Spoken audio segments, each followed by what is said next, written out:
HSC English first পেপারে সামারিতে যেভাবে পড়লে তুমি 10 আউট অফ 10 পাবে সেটাই দেখাবো আজকের এই ক্লাসে। প্রাণপ্রিয় শিক্ষার্থীরা, ফরম্যাট বা টেকনিক পড়ে সামারিতে কখনোই তুমি 10 আউট অফ 10 পাবে না। বাট আজকের ক্লাসে এমন কিছু বিষয় আলোচনা করব, প্যাসেজ থেকে তুমি কিভাবে সামারিটা লিখতে পারো, কমন না পড়লেও তুমি কোন কোন বিষয়গুলো মাথায় রেখে লিখে আসবে এবং তুমি একটা ভালো মার্কস পাবে সেটাই দেখাবো আজকের এই ভিডিওতে। সো দেরি না করে শুরু করছি। প্রাণপ্রিয় শিক্ষার্থীরা, শুরুতে একটা কথা বলে দিচ্ছি, সামারি কমন পড়ুক আর না পড়ুক 100% মার্ক করবে। আর আজকে থেকে ঠিক এইভাবে তুমি যদি পড়াশোনাটা করো সামারির ক্ষেত্রে, তাহলে 100% তুমি 10 আউট অফ 10 পাবে। সো আমি কথা না বাড়িয়ে চলে যাচ্ছি মেইন আলোচনায়। দেখো, তোমরা সবাই জানো যে তোমাদের একটা এরকম প্যাসেজ দেওয়া থাকবে এবং এই প্যাসেজ থেকে তোমার সামারি লিখতে হবে। মনে রাখবা, সামারি অনেক ছোট হয়, মানে প্যাসেজ যা আছে 3 ভাগের 1 ভাগ আমাদের লিখতে হয়। অনেকে বলে যে ভাইয়া কয় লাইন লিখবো, আসলে কত লাইন লিখবা সেটা ফ্যাক্ট না। তোমার যে প্যাসেজটা আছে এই প্যাসেজের মূল বিষয়বস্তু তুমি খুব শর্ট আকারে লিখে আসবে। তারপরেও যদি আমি ধারণা দেই যে 3 ভাগের 1 ভাগ লিখবে সামারিতে। সো আসো, এই সামারি যদি তোমার কমন নাও পড়ে তুমি কিভাবে লিখবে, আর যদি কমন পড়ে তাহলে কিভাবে লিখবে। আমি মনে প্রাণে বিশ্বাস করি, যারা আমার ক্লাস করো, আমি সামারির অলরেডি পিডিএফ দিয়েছি এবং সামারিতে কিভাবে ভালো করা যায় সেই জন্য ক্লাসও নিয়ে হাজির হয়েছি। সো আজকের ক্লাসের পিডিএফটা অবশ্যই তোমরা পেয়ে যাবে। তোমরা সবাই যে কাজটি করবে, তোমরা একটু তোমাদের বন্ধুদেরকে মেনশন করে দাও, 5 জন বন্ধুদেরকে মেনশন করে জানিয়ে দাও এবং তোমরা তোমাদের টাইমলাইনে শেয়ার করে দাও, তাহলে এই পিডিএফটা পেয়ে যাবে। সো আমি চলে যাচ্ছি আমাদের মেইন আলোচনায়। প্রাণপ্রিয় শিক্ষার্থীরা, দেখো, এই প্যাসেজটা তোমাদের খুব কমন একটা প্যাসেজ। এই প্যাসেজ থেকে তুমি কিভাবে সামারিটা লিখবে সেটা আমি দেখাবো। তবে এইখান থেকে তোমার কিছু কি পয়েন্ট বের করতে হবে। তুমি দেখো, এখানে কিন্তু 10 মার্ক। সো সামারিতে যেহেতু তোমার 10 মার্কসে 10 মার্কসই পেতে হবে, তোমাকে একটু সময় দিতে হবে। তুমি এখানে এই প্যাসেজ থেকে গুরুত্বপূর্ণ যে কথাগুলো সেগুলো আগে একটু খুঁজে বের করো। যেমন দেখো, এখানে এই জায়গাটায় প্রথম লাইনে বলা আছে যে অ্যাডোলেসেন্স কনস্টিটিউট আ নেশনস কোর রিসোর্স।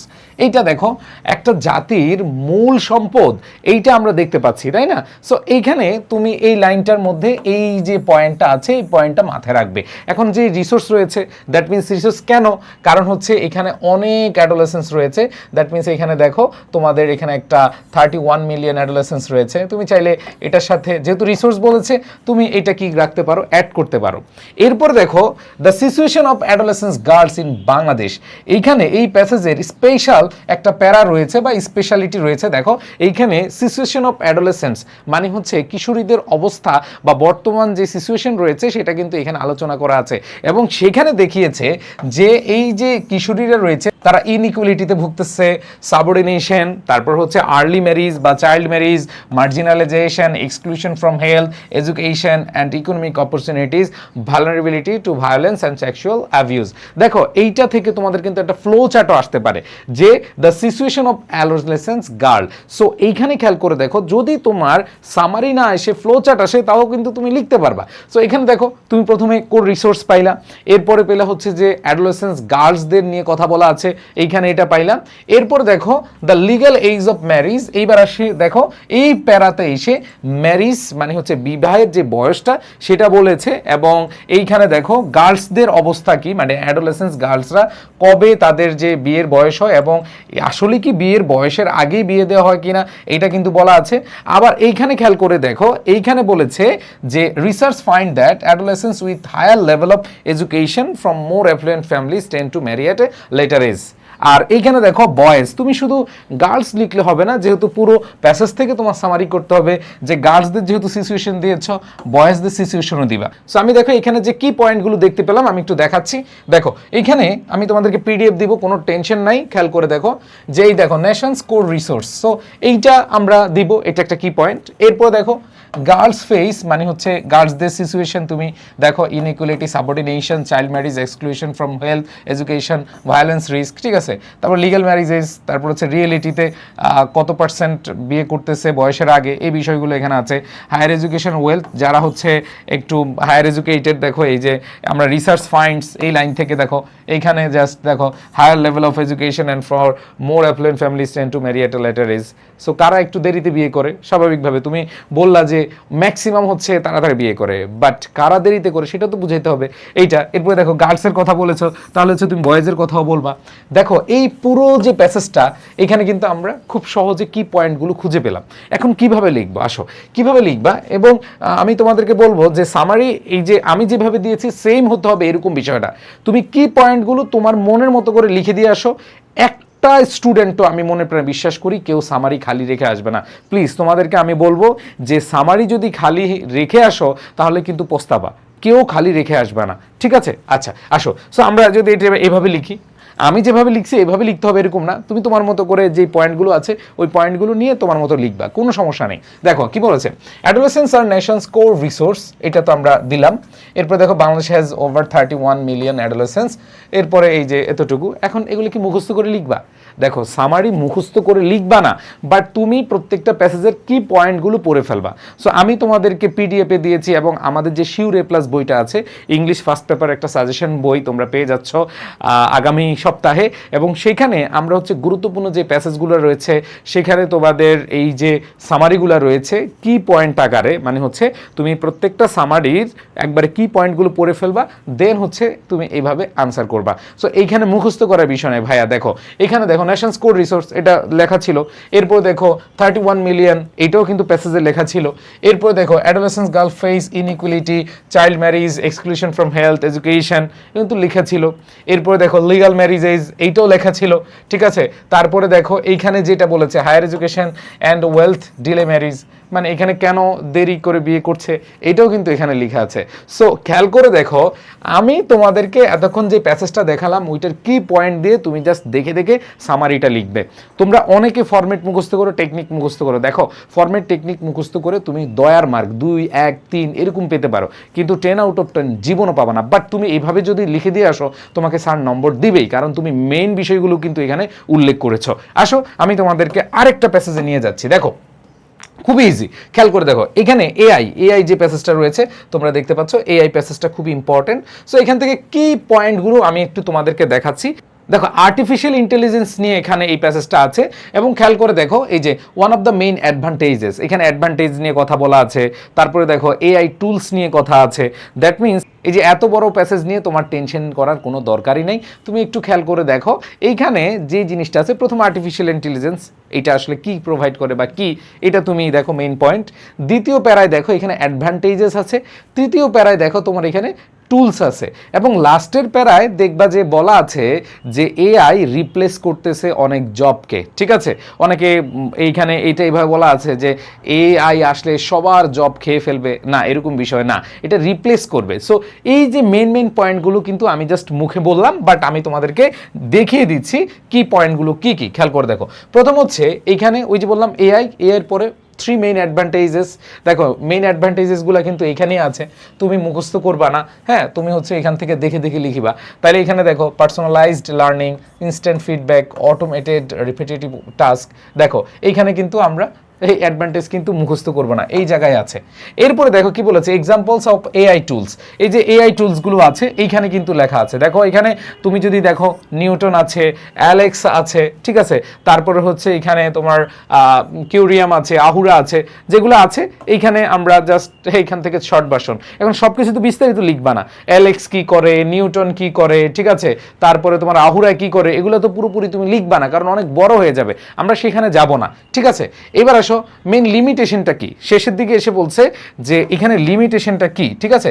লিমিটেশন খেয়াল করে যদি দেখো, সো এখানে দেখো এখানে শেষে কিন্তু লিমিটেশন আছে। তো ভাইয়া একটা বড় প্যাসেজ কিভাবে আসলে একেবারে ছোট করে লেখা যায় তোমরা কিন্তু দেখতে পেয়েছো।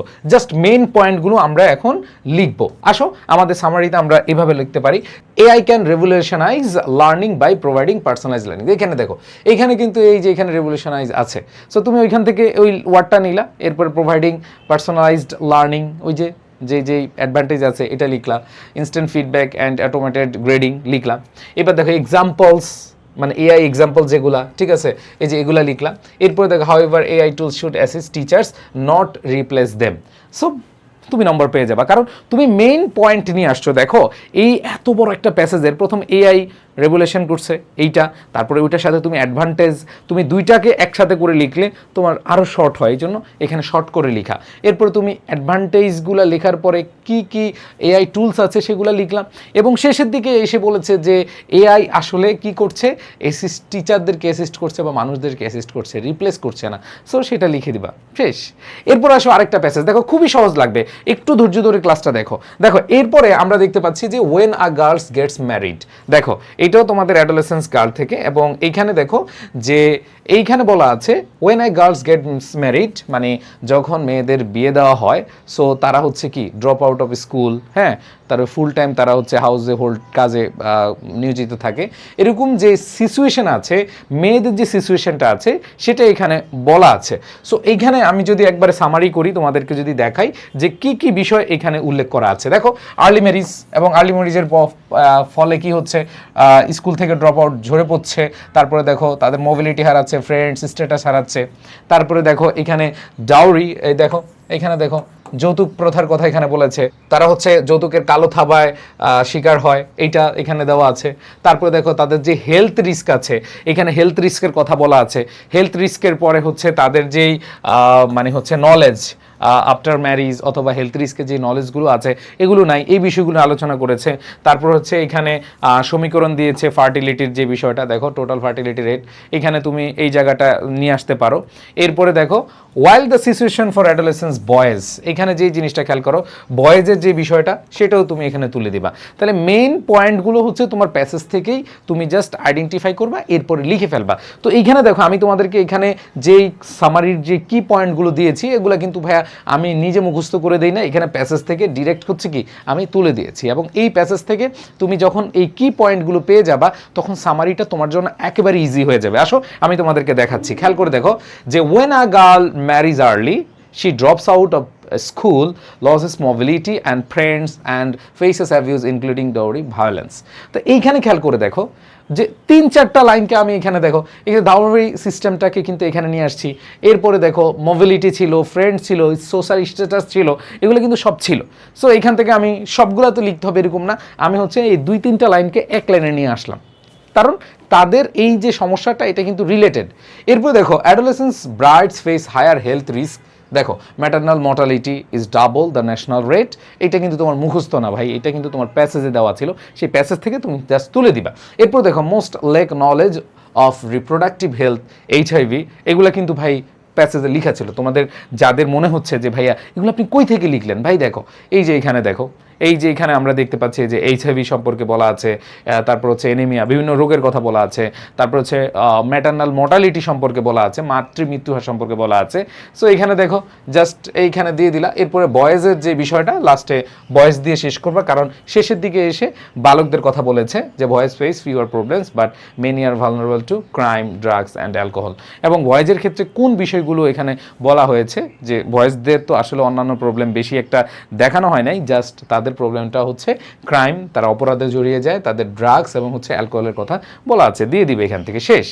এরপরে আসো আরেকটা প্যাসেজ যদি আমি দেখাই, খেয়াল করে দেখো শিল্পীর যে প্যাসেজটা আছে, খুব ইজিলি থিঙ্ক করো ভাই, যেই প্যাসেজে আসুক একজনও আমার এই ক্লাস যারা করছো, যারা আমার ক্লাস করো, প্লিজ তোমরা একজনও কোনোভাবেই তোমরা হচ্ছে প্যাসেজের সামারির অ্যান্সারটা বাদ দিবা না।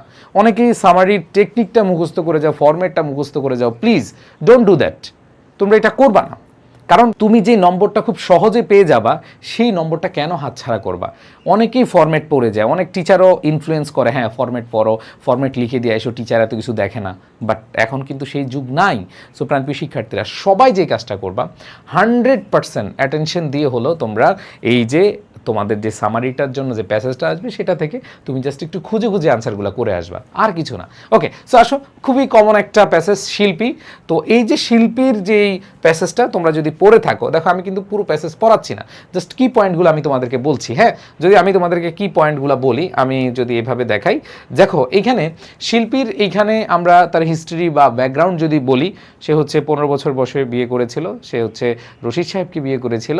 সো বিয়ের পরে সে হচ্ছে একটা অর্গানাইজেশনে গেল, অর্গানাইজেশনে গিয়ে যখন দেখলো যে আফটার ম্যারিজ যে অ্যাডোলেসেন্স গার্লদের কি কি প্রবলেম হতে পারে, সে যখন জানলো, সে হচ্ছে রশিদ সাহেবকে জানালো। রশিদ সাহেব কনভিন্স হলো যে না, এখন বাচ্চা কাচ্চা নেওয়া যাবে না।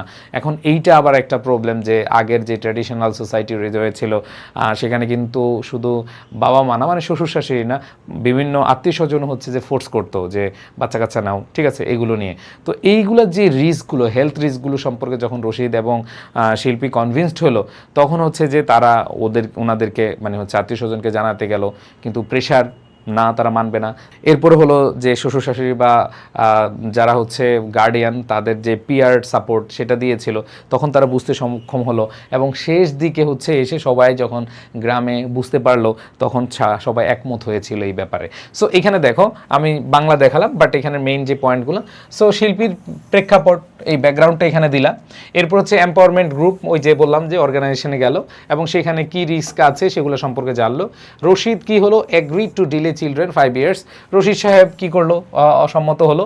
তারপর হচ্ছে প্যারেন্টকে কি করা হচ্ছে, পিয়ার হেল্প কনভিন্স ফ্যামিলি, মানে হচ্ছে যে প্যারেন্টকে বোঝানোর জন্য ওই যে বললাম পিয়ার সাপোর্ট দেওয়া হয়েছে, মানে কাউন্সিলিং করা হয়েছে। এরপরে ফাইনাল আউটকাম হয়েছে village speaks out against early marriage. এবং এই গ্রামবাসী সবাই হচ্ছে যে একমত হলো যে না, এটা করা যাবে না, যে আর্লি ম্যারিজ অথবা হচ্ছে যে এই যে যে হেলথ রিস্ক ইস্যুগুলো আছে এগুলো সম্পর্কে তারা জেনে তারা একমত হয়ে তারা হচ্ছে সবাই এখন এই ব্যাপারে সচেতন। সো এইখান থেকে দেখো আমরা যে জিনিসগুলো পেলাম, আমরা যদি এটাকে সামারি করি কি হচ্ছে, দেখো যে এই যে আমরা প্রেক্ষাপট দিলাম, হ্যাঁ, তারপরে দেখো after joining an empowerment group, তারপর সেই কী কী শিখলো, যে হেলথ রিস্ক আছে আর্লি প্রেগনেন্সির। এরপর হচ্ছে counselling, she and her husband, হ্যাঁ, তারা হচ্ছে একমত হয়েছিল, এই যে লিগলা 5 years। এরপর হচ্ছে ফ্যামিলি প্রেশার ছিল, হ্যাঁ, দে কনভিন্সড দেয়ার রিলেটিভস ইউজিং প্যারেন্ট পিয়ার, ওই যে এম্পাওয়ারমেন্ট গ্রুপের যে প্যারেন্ট পিয়ার ছিল তাদের মাধ্যমে তারা কনভিন্স করতে সক্ষম হয়েছে। And the village now supports them against early marriage. দেখো পুরো প্যাসেজের মূল কথা কিন্তু এখানে চলে আসছে। সো মজার ব্যাপার হলো সামারিটা খুবই ইজি যদি তুমি আসলে প্যাসেজের কি পয়েন্টগুলো ধরতে পারো। সো কি পয়েন্টগুলো কিন্তু তোমরা এখানে পেয়ে যাচ্ছ। এবং তোমাদেরকে বলে রাখি, আরেকটা কথা বলে রাখি, আরও খুব ভালোভাবে বলে রাখি, যে এই যে কি পয়েন্টগুলো তোমাদেরকে আমি পিডিএফ দিব, তবে সবগুলো প্যাসেজের তোমরা এই পিডিএফটা পেয়ে যাবে আমাদের শিওর এ প্লাস বইতে, সাজেশন বই, এটা কিন্তু ছোট একটা সাজেশন বই। সো ওইটাতে তোমরা পেয়ে যাবে। আসো এখন আমরা দেখবো আরেকটা, দেখো দ্য প্যারটস টেল, ঠিক আছে। দ্য প্যারটস টেল যে প্যাসেজটা আছে এটা অনেক বড়, বাট পুরোটা আসবে না। ধরো আমি তোমাদেরকে প্রথম অংশ থেকে দেখাচ্ছি। প্রথম অংশে তোমরা যখন এই প্যাসেজটা পাবা, তোমাদের মনে থাকার কথা যে একটা পাখিকে, মূর্খ পাখিকে কি করবে, শিক্ষিত করবে, এটার জন্য বিশাল আয়োজন, তাই না? সো এইটার আয়োজনে যদি আমি একবার মেইন পয়েন্টগুলো তোমাদেরকে দেখাই, যে king wanted an unlettered bird educated, যে রাজা চেয়েছিল একটা মূর্খ পাখিকে কি শিক্ষিত করার জন্য। সো এটার জন্য অনেক খাজনার চেয়ে বাজনা বেশি এরকম আয়োজন করেছে, ঠিক আছে। সো খেয়াল করে দেখো, scholars built expensive case, made many test, হ্যাঁ, হায়ার্ড লার্জ ক্রু। দেখো এখানে যেই পয়েন্টগুলো, মানে হচ্ছে এটাকে শিক্ষিত করার জন্য কি কি আয়োজন করা হয়েছিল, এখানে মেইন পয়েন্টগুলো তুমি এখান থেকে দিয়ে দিবা, এখানে সব দেওয়া আছে কিন্তু। এরপর দেখো এভরিওয়ান গট ফিজ রিওয়ার্ড, এবং যারা শিক্ষিত করার জন্য আসছিল, শিক্ষক থেকে শুরু করে আশেপাশে যারা, প্রত্যেকে এমপ্লয়ি থেকে শুরু করে যারা এটার সাথে রিলেটেড, সবাই কিন্তু রিওয়ার্ডেড হয়েছিল, অনেক টাকা পয়সা কামাইছিল, ঠিক আছে। No one actually taught the bird, কিন্তু আসলেই কেউ হচ্ছে কে এই পাখিটাকে শিক্ষিত করাতে পারেনি। তারপরে দেখো ক্রিটিক্স নোটিসড, এবং সেখানে যারা সমালোচক, এই রাজা আপনার ভাইপোরা কি করছে জানেন, সব খেয়ে দিচ্ছে।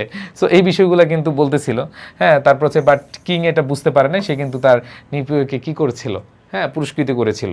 এরপরে শেষ দিকে satire on focusing appearances gain instead of real education, এবং শেষ দিকে বলেছে যে satire on focusing on appearances, মানে হচ্ছে যে এইখানে যে আসলে মানে জাস্ট দেখানোর বিষয়টাই সব ছিল, কিন্তু মেইন যে উদ্দেশ্য যে শিক্ষাটা সেটার হয় নাই, ঠিক আছে। সো এখানে এই যে মেইন পয়েন্টগুলো আমরা পাইলাম, জাস্ট যারা প্যাসেজটা একবার পড়েছ, এরপর যদি মেইন পয়েন্টগুলো দেখো, এখন তুমি খেয়াল করে দেখো, এইটা থেকে তুমি যদি সামারি করো যে king ordered an unlettered bird to be educated. দেখো প্রথমে কিন্তু এটা ছিল, তারপর হচ্ছে নিফিউজ যারা ছিল, স্কলার যারা ছিল তারা কি কি করছে দেখো, কেজ, তারপর হচ্ছে এখানে হচ্ছে টেক্সট, এরপরে দেখো লার্জ মেনটেনেন্স ক্রু, তারপর হচ্ছে তারা হ্যান্ডসাম ফি পাইছে, হ্যাঁ, তারপর হচ্ছে আসলে কেউই আসলে প্রকৃত শিক্ষাটা দিতে পারে নাই, তারপরে ক্রিটিক্স এখানে পয়েন্ট করছিল, হ্যাঁ, কিন্তু ক্রিটিক্সের কথা শুনে নাই, রাজা কিন্তু পুরস্কৃত করে যাচ্ছিল, হ্যাঁ, এরপরে দেখো দ্য স্টোরিজ আর satire on focusing on appearances and personal gain rather than real education. এখানে ব্যক্তিগত যে অর্জন সেটাই হয়েছে, যারা হচ্ছে এটার সাথে রিলেটেড ছিল, এটার মধ্যে যারা সংযুক্ত ছিল তারা প্রত্যেকে রিওয়ার্ডেড হয়েছে, কিন্তু দিন শেষে যারা আসলেই যে উদ্দেশ্যটা ছিল সেই উদ্দেশ্যটা কিন্তু তারা সফল করতে পারেনি। সো দেখো আমি এই 5টা প্যাসেজ তোমাদেরকে খুব অল্প টাইমের মধ্যে সামারিটা দেখিয়ে দিয়েছি। এখন আসো তোমাদেরকে যে বললাম যে তোমাদের যেই এই সামারির যে পিডিএফটা শিউরে প্লাস যে সাজেশন বইটা তোমরা নেক্সট উইকে পেয়ে যাবা। আমাদের যে নম্বর দেওয়া আছে 090187446460 এই নম্বরে তোমরা হচ্ছে নক দিয়ে রাখবা যে শিউরে প্লাস সাজেশন বইটা কবে আসবে, তোমরা সেখান থেকে কালেক্ট করে নিতে পারবে একবারে সাজেশন আকারে। তোমরা শেষ মুহূর্তে সেরা একটা প্রস্তুতি পেতে পারো এটা থেকে। আর আরেকটা বিষয় যে তোমরা যারা ইংরেজি নিয়ে ভয়ে আছো, রাইটিং পার্ট নিয়ে তোমাদের জন্য একটা ফ্রি ওয়ার্কশপ রয়েছে। আমি 8 ক্লাসে তোমাদের 80 মার্কের প্রস্তুতি নিয়ে দিব। আর এটার উদ্দেশ্য হলো এইটাই যে আমি গত বছর যখন রেজাল্ট দিয়েছে নিজে খুব শকড হয়েছি যে এত স্টুডেন্ট আসলে ফেল করেছে। সো তোমাদের আর অল্প কয়দিন বাকি আছে, 30 এপ্রিল থেকে আমাদের ক্লাস শুরু হবে এবং এই ক্লাসগুলো সবার জন্য ফ্রি। তোমাদের রাইটিং পার্টের প্রত্যেকটা টপিক ইনশাল্লাহ আমি সুন্দরভাবে একবারে নিজে পড়িয়ে দেবো। ওয়ার্কশপ, এটা ক্লাস না। তোমাকে আমি নিজে এই যে গুরুত্বপূর্ণ প্যারাগ্রাফ রয়েছে বা থিম রয়েছে বা হচ্ছে ফর্মাল লেটার রয়েছে, যা আছে সব কিছু আমি পড়িয়ে দিব। So no tension. আর তোমাদেরকে আরেকটা কথা বলি, যারা ইংরেজি নিয়ে আসলেই ভয়ে আছো, যারা ইংরেজি নিয়ে ফেল করবে এরকম ভাবে আছো, প্লিজ এখনও সময় আছে, ভর্তি হয়ে যাও ফাউন্ডেশন 4-এ। আমি চেষ্টা করবো ইনশাল্লাহ তোমাদের একবারে পরীক্ষার দিন পর্যন্ত সাথে থাকতে, এবং তোমরা 100% শিওর থাকো ইনশাল্লাহ এই কোর্সটা করলে তোমার ইংরেজি নিয়ে আর ভয় নাই। সো যারা অনেকে মনে করছো যে ভাই অনেকগুলো ক্লাস তো হয়ে গেছে, কোনো সমস্যা নেই, তুমি ওই ক্লাসগুলো রেকর্ডেড আকারে পেয়ে যাবা। এবং একটা কথা আমি বলবো যে তোমাদের এই সাপোর্টটা তোমাদের পরীক্ষার দিন পর্যন্ত পাবা। তোমরা যতক্ষণ না পর্যন্ত পাস করতেছো, যতক্ষণ না পর্যন্ত A+ পেতেছো, মানে পাস টু A+, পুরোটাই জুড়ে থাকবো আমি ইনশাল্লাহ। সো যারা এখনও এনরোল করোনি, ভর্তি হয়ে যাও, এটা তোমাদের জন্য সুবর্ণ সুযোগ। আর যারা অলরেডি আমার ক্লাস করেছো, কেমন ক্লাস করছো বা কেমন লাগছে একটু মতামত জানাবে। ইনশাল্লাহ তোমাদের সবার জন্য আমি আছি, তোমাদের প্রত্যেককে সর্বোচ্চটুকু দিয়ে সাপোর্ট দিয়ে যাব। সবাই ভালো থাকবা, সুস্থ থাকবা। আল্লাহ হাফেজ, আসসালামু আলাইকুম। সবার সাথে দেখা হবে ইনশাল্লাহ ক্লাসরুমে এবং দেখা হবে বিজয়ের জয়গানে। আসসালামু আলাইকুম রহমতুল্লাহ।